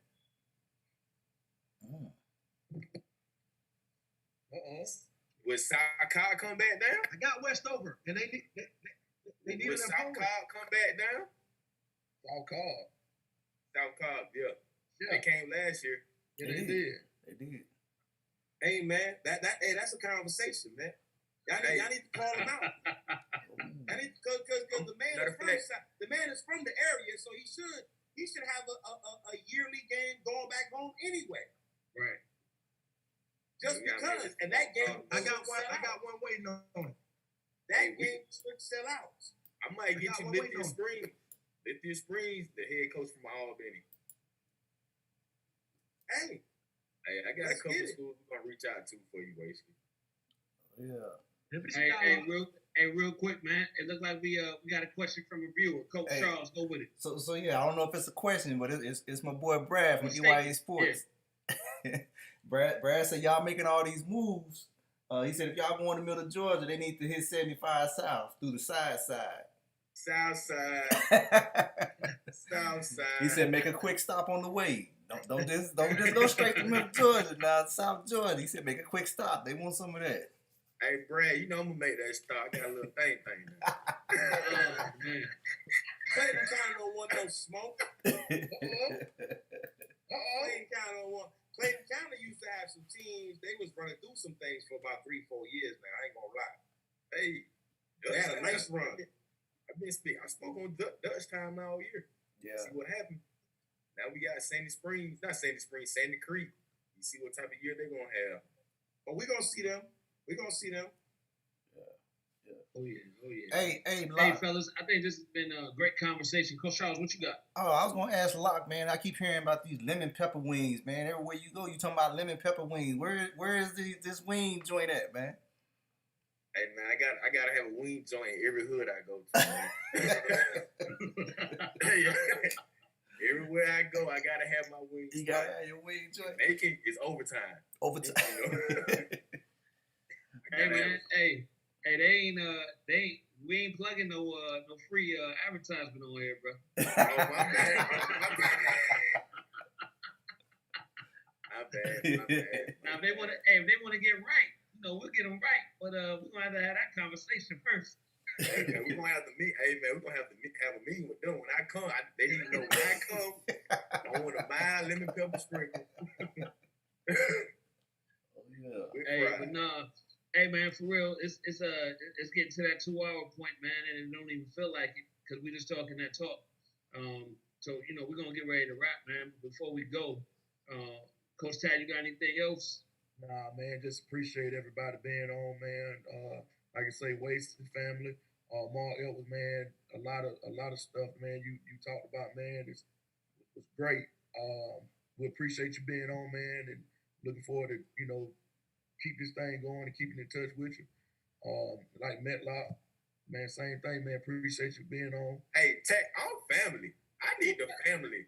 I'm family. Bro, you family too. You ain't let me finish. Okay. Bro, you just well as family too, man. And by the way, by way of Love of the Game podcast, man, y'all doing a great job, man. No, we always tuning in, man, and try to, mimic what y'all are doing, man, and y'all paving the way. And like, man, we appreciate all y'all being on, man, and I think this was a good show, man. We're just gonna try to keep moving this thing forward. And Mark, man, we're gonna try to have you down for something now.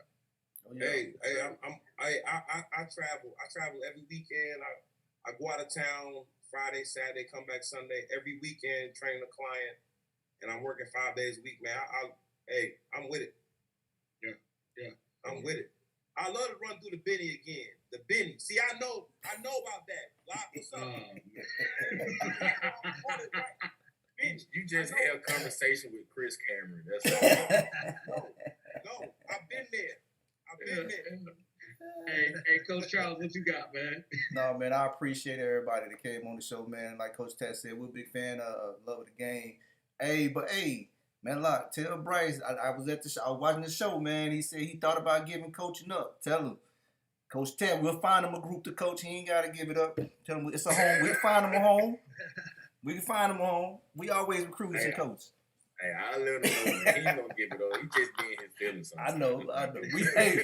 We all do as coaches, man. We get there. There. But it was a good show, man. I appreciate Mark, man, coming through, dropping some nuggets, man, as I always do, as he always does. Wacie, man, that's big Wacie, big bro right there, man. So he always keep everybody on their ones and twos down here. So appreciate it, man. Great show. Hey, before we get out of here, though, man, I want to throw it to y'all, man. Plug anything y'all got going up. Let the people know y'all social media, how they can reach out, get some more of this great information. Medlock, you go first, man, and we throw it to Mark, and then Wacie, you finish it up, Wacie. Hey, y'all going to have to invite me on the show again, but without Mark now. So, all right, because my boy ain't a point. He's a scoring point guard. I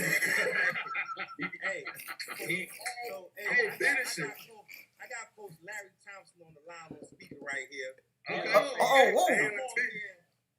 With the Middle Georgia conglomerate, you know what I'm saying? And they are acting like, the teams from Middle Georgia, the teams from Metro Atlanta, Georgia won't come to Middle Georgia and play no game. They said we scared, bro. Hey, well, first of all, bro, I'm not from Metro. I'm from the South. Oh. So, they ain't said nothing but a word. Uh-oh. Okay. Yeah. Like, I'm a South Georgia dude. Born and raised, Mixtape High School.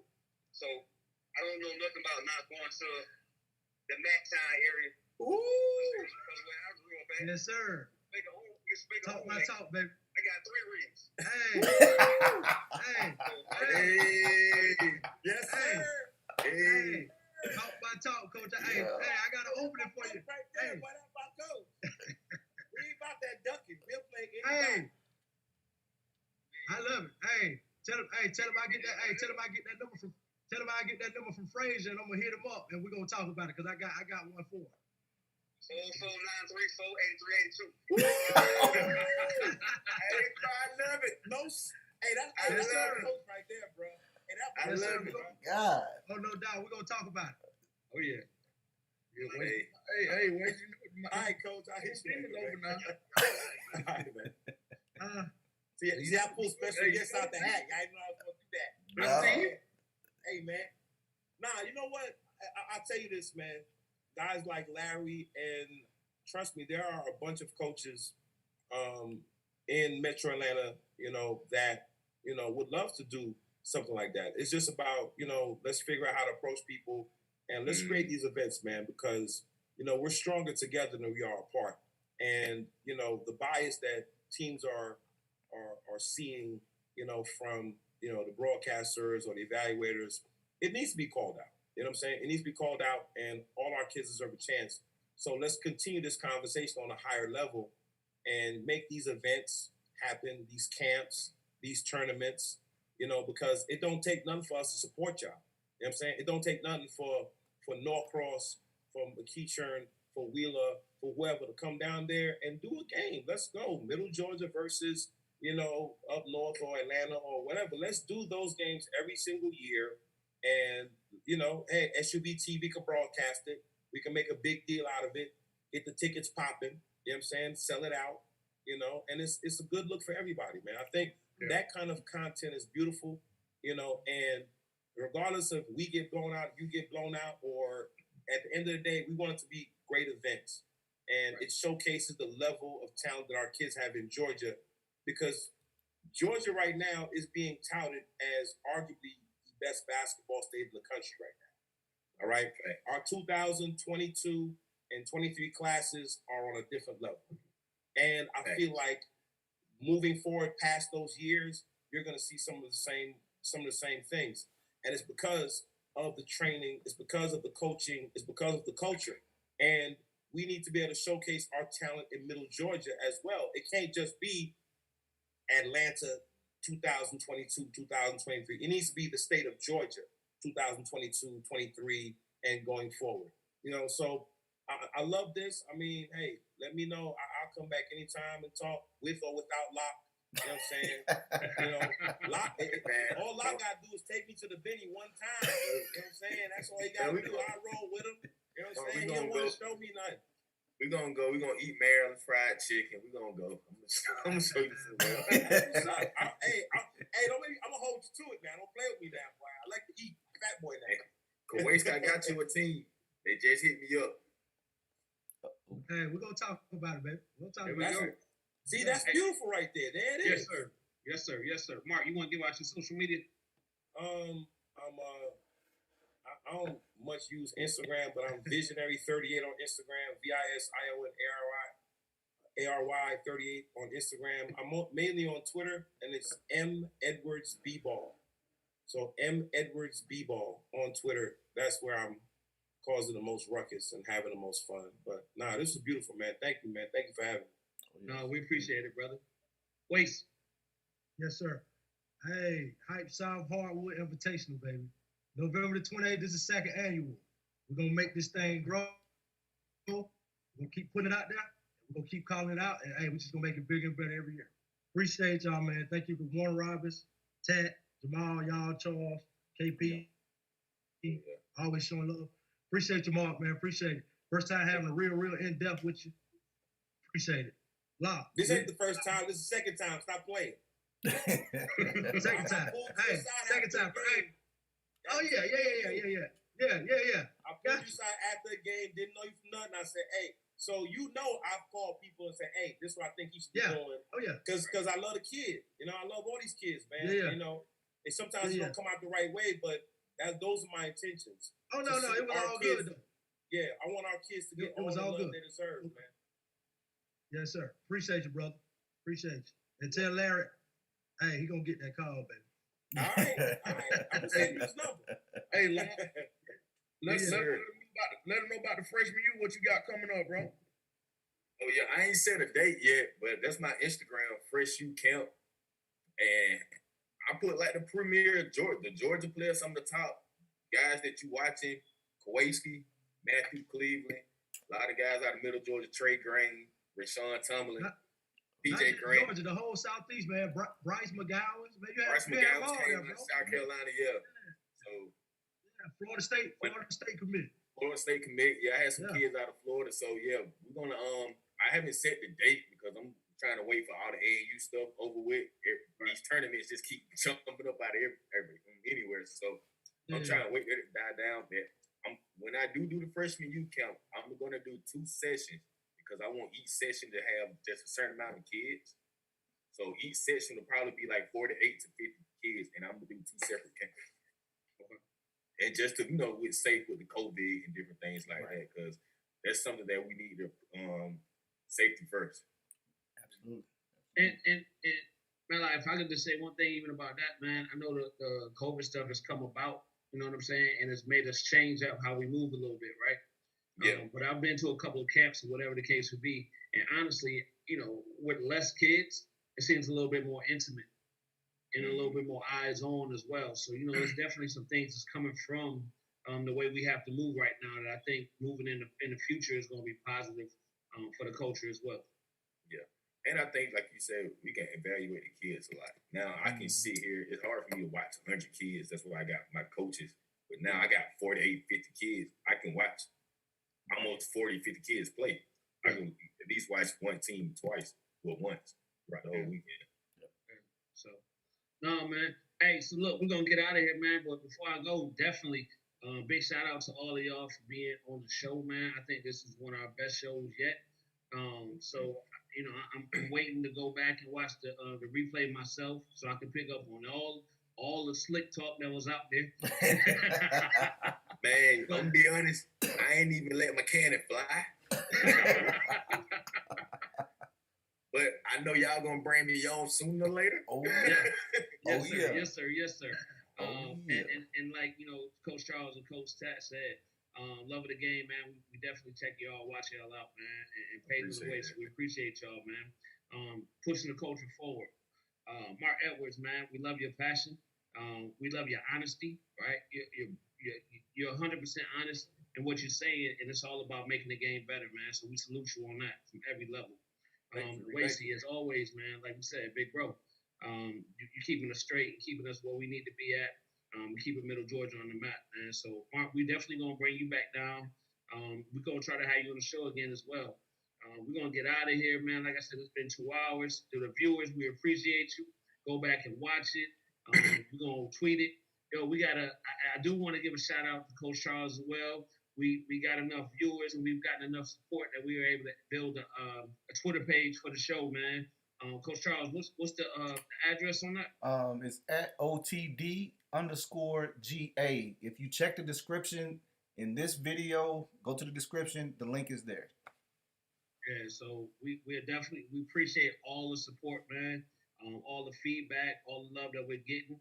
At the end of the day, this platform was only built to push the culture forward, man. So trying to bring you basketball content and bring people on that really love the game as much as we do, so we can only move forward, man. So other than that, we're gonna get out of here. We got a show coming up Sunday, but we'll put it out on our social media as far as what to plug into and what to look at. But we out of here, man. Peace. Hey.